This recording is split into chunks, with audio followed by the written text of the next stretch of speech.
I'll start off with a little bit of where this comes from, this narrative. So my background is in running outdoor recreational adventure type stuff all around the world. I've done whitewater rafting, like huge multi-million-dollar camps, ecotourism, all that.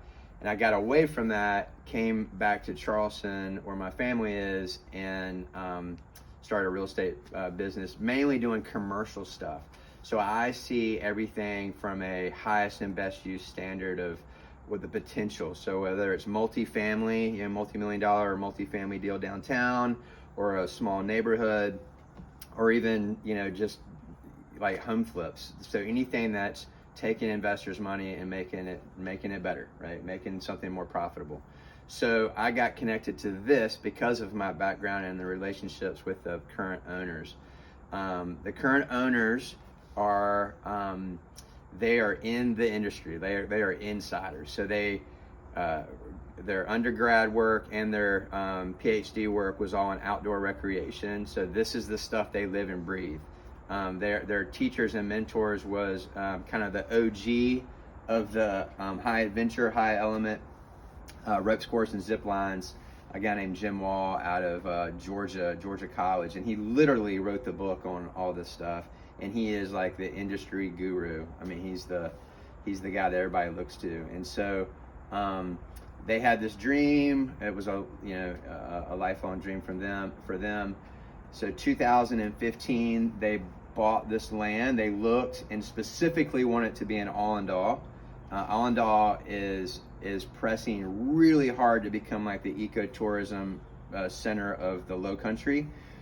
You've got Myrtle Beach to the north of us. That obviously is what it is. The Pigeon Forge of the South Carolina coast. Hilton Head, which has a different deal down there, and Charleston brings a lot of family business. The beaches and downtown, but Allendale wants to be the sister community to focus on horses and biking and hiking and all that. So they love this. In fact, they made a special concession on the zoning for recreational use. So it's the only property around here that's specifically zoned for recreational usage. And I would, in that is any kind of camping. So like platform tents, glamping, high-end stuff. You'd have to do a little bit of entitlement work to do like cabins or something like that. But I was with the city officials last week, and I said, hey, what about cabins? Because another potential buyer has said, hey, what about cabins? So I went to them, and they were like, that sounds great. It's about a 3-month process to get that approved. 3 months is a miracle around here, because all the other projects I work on take about a year and a half to go through Charleston County. It's a nightmare. So 3 months, and it's a super, I mean, you like just walk into their office. It's just, they're only open on Tuesdays and Thursdays kind of thing, right? So they would be thrilled for someone to bring an ecotourism business here. So 2015, they bought the property for about $500,000, a little bit more than that. Spent about $700,000 in improvements. So that 4-bedroom house here, brick home, great shape. So they did some improvements here, kind of converted it from a residential place to the whole downstairs they use as their center of business. So it's, you can see from the pictures, it's their front desk and waiting area and commercial bathrooms and stuff like that. They had to do some septic and well work. So there's 2 wells on the property that pump out way more water than they need because of all the DHEC regulations and OSHA, stuff like that.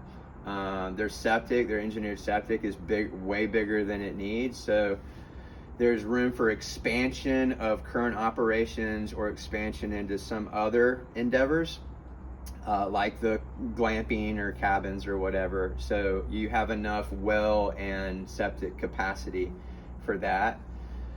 The improvements on the house, it's very expensive, as it turns out, to build a parking lot.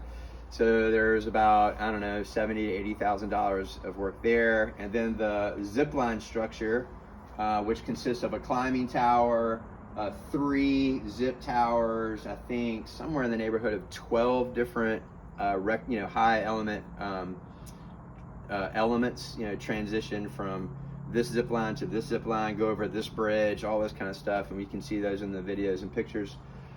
So that, and then they have a kids zip, which is actually right over here in the background. That's for kids under a certain age, and that's like a playground. They just kind of pay one price and stay out here until they can't move anymore because they're so exhausted. But that's been very, very popular for families and birthday parties and stuff like that. So so that's all of this was about $600,000 to build in 2016.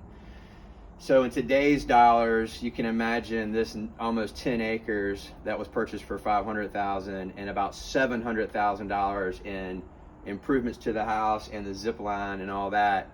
You wouldn't be able to even remotely come close to doing this again for under $2 million. So on top of the property, which is where most of the value is, it's really right there in the line of progress of where single family homes are going. So the value is in, even if you wanted to only do this for a few years and then flip the business or dissolve the business, you would cash flow and probably pay for your capital investment up front for acquisition, and then you're sitting on essentially about 9 acres of buildable land for single family homes. The provision for that would probably be not high density, probably bigger tracts, 1/2 to 3/4 acre luxury homes is what is the standard around here. And so there's a lot of potential buyers that are seeing it kind of like they would like a car wash. Like, hey, I'm going to run this business, the cash flow, pay back for my capital, and purchase the acquisition costs, and then at some point I'm sitting on really, really valuable land. The land itself right now is like I've said, is probably the better, the bigger value. The business is profitable. The business is way underperforming, and that's for 2 reasons. One, there was a little thing called COVID that hurt the business for a while, but even that year they were profitable. And unfortunately, as happens a lot in startup deals, the owners are going through a divorce, and so they're not going to continue to run this in that season of life, and so it's prime for someone to come in and make a profit and sit on the land too at the same time, maybe develop the land now or long term. In order to get the P&Ls and a bunch of other sales collateral that I have for you, we just ask for proof of funds or a letter from a bank with ability to perform and a signed NDA. We can show you all the P&Ls. Their bookkeeper is amazing. She's great, and she said she would have conversation with any potential investor or buyer and kind of walk through the P&Ls. We can show you ones where they're very, very messy P&Ls, and then I've asked them to clean them up and just show the bare bones, like remove their income distribution out of the P&Ls, because they had stuff like gas and cars and cell phone bills, and then their own income distribution at different times of the year, kind of sporadically. So you can kind of boil it down out of the P&L and say, here are my bare bones costs to run this, and then see the profit. It's a lot more clear. The year after COVID, so like last year, was their most profitable year yet. That was industry wide, by the way. And it's looking up. Even in the middle of a nasty divorce, they're still profitable, and they're not even talking to each other. So you can imagine how much more profitable they could be. There are lots of value add opportunities to this deal, lots. So some of the buyers have said glamping, cabins, tents, RV provision, single family homes, own the property and keep the zip line, Airbnb, what else? There's an adjacent property right here that would could be horses. There's an adjacent property behind us that's 90 acres, and so there's a potential buyer now that's talking about doing stables and ride, horse riding and mountain biking and stuff back here on this 90 acres, and doing a whole adventure park. Really, the sky's Those are the limit. available too, the adjacent lots, or the Yeah, they're not on the market, right. But we know the owner, and I got you. That owner's really interested to see. I see. So we're already in conversation with him. He won't sign any type of listing agreements or anything like that, but something could be worked out, and he would be open to that. They had an LOI on the land with a group that wanted to do soccer fields, and they just couldn't afford it for what he wanted it. Soccer doesn't pencil out the way a business like this would, or another creative business, so that deal fell apart. But that kind of primed the pump that he might be interested. So he wants a lot more for those acreages than we want for this. Our evaluation on this was done two ways. One, my commercial real estate team did an evaluation of the house and the 9.5 acres as just like you would any residential property. Like, hey, if you're going to live here, this beautiful acreage in the house. So there's that land evaluation, and then on top of that, we coupled it with our team's evaluation of the business, and then 2 independent business brokerages who were trying to get the listing. We got their evaluations. So we took the 3 business evaluations and took the medium one, which was ours, and coupled that with what we thought the value of the land is. And we kind of went on the high side of that. And the reason we went on the high side at the listing price at 1.825 was because there's potential. So we're selling potential. It doesn't pencil out to be worth today at 1.825, but there is some competition, right? So in that, we're hoping for a contract that is definitely negotiable. I'm telling everybody, hey, let's just tell me what you want to pay for this, and let's go from there, and let's start the conversation. Their expectations are somewhere close to that number, but that was the starting point, knowing that we might have to go down based on whatever it is. Like, if someone wanted to dissolve the zipline business and just pay for the house and the 9.5 acres, that's going to be a different price than the person that wants to also use it for a business. So it just changes the thing. And just the math is different. If you did want to dissolve the zipline business, we've gotten 2 different independent evaluations between $100,000 and $150,000 to take down the structures, and there's some worth in the timber and lumber, especially the big, giant, huge telephone poles.